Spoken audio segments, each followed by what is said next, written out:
Hey, what is up guys, mkbhd here, and this is the Samsung Galaxy S7 Edge.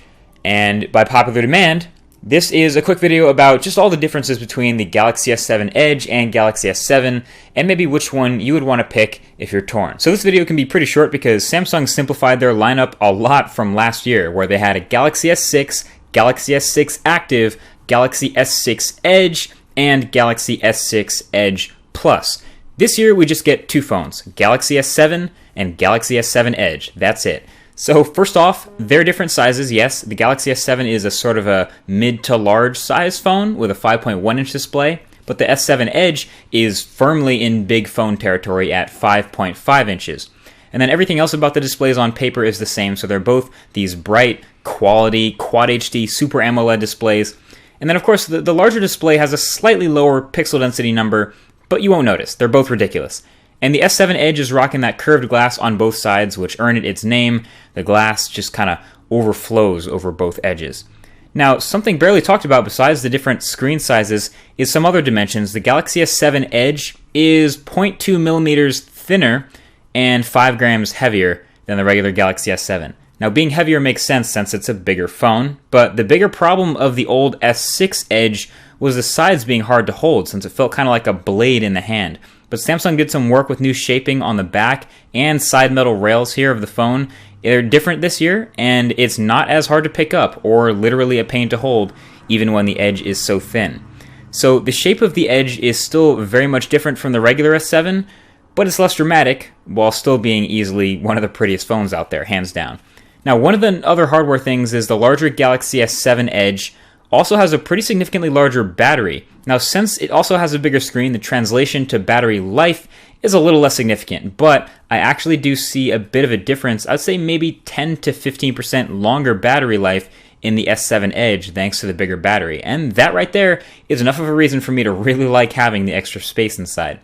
And then lastly, of course, with the curves on either edge of the display, Samsung built in some software into the S7 Edge to take advantage of it.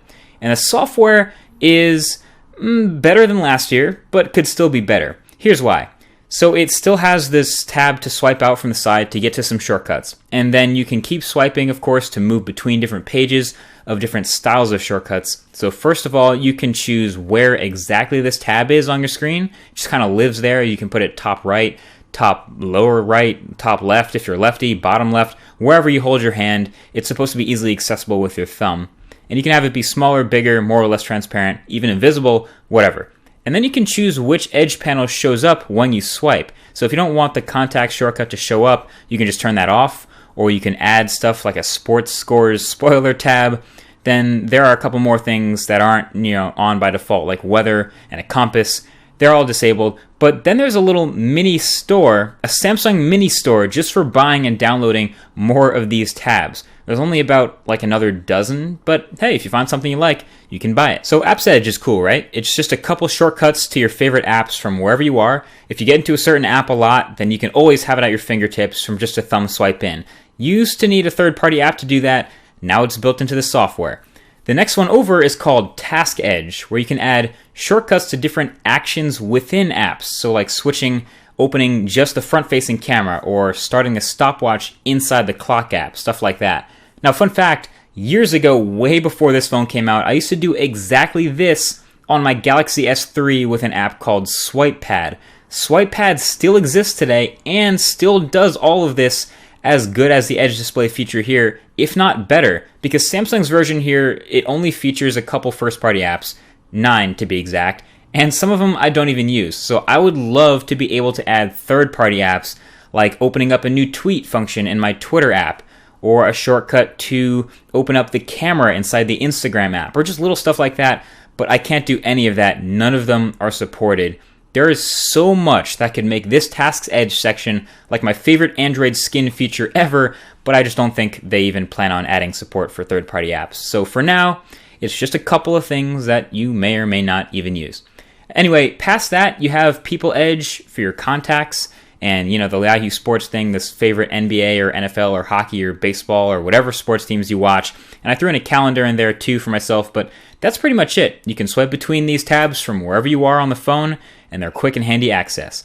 And that's about it for the Galaxy S7 Edge. a bit of software, a little bit of curvy glass that make this phone different from the regular S7, which has its own entire review, of course.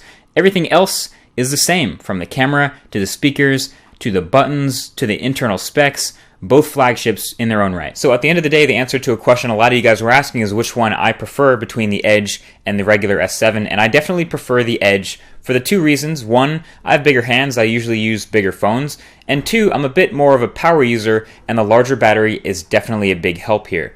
I would almost never recommend actually the regular S7 over the Edge unless you really don't like the Edge features or you have particularly small hands, but even then, the regular S7 is not the smallest phone in the world anyway. So yeah, I tend to recommend the Galaxy S7 Edge a lot more than I recommend the S7. That being said, thanks for watching this quick video. Let me know what you guys think, which one you guys like more in the comment section below that like button, and I'll talk to you guys in the next one.